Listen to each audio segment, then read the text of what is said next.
న్యాయబీజియన్ the ఐక్స్ నదుల్లో చేపల వేట సమయంలో కొన్నిసార్లు చేపలకు ఆహారం వేస్తున్న సమయంలో మరికొన్నిసార్లు అనూహ్య ఘటనలు చోటు చేసుకోవడం చూస్తుంటాం. చేపల కోసం వల వేస్తే దాని వెంటే మొసలి బయటికి రావడం, చేపల వలలో వాటికి బదులుగా ఏవేమో జంతువులు కనిపించడం చూస్తుంటాం. ఇలాంటి వీడియోలు సోషల్ మీడియాలో తెగ వైరల్ అవుతుంటాయి. తాజాగా ఈ తరహా వీడియో ఒకటి నెట్టింట తెగ వైరల్ అవుతోంది.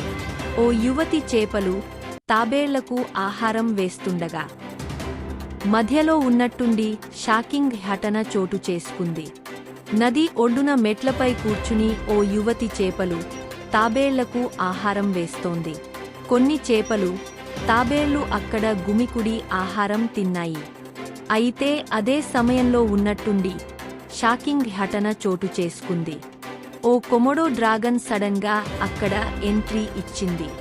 వచ్చి రావడంతోనే తాబేళ్లు, చేపలపై దాడి చేసింది. Thanks for watching BGN Telugu.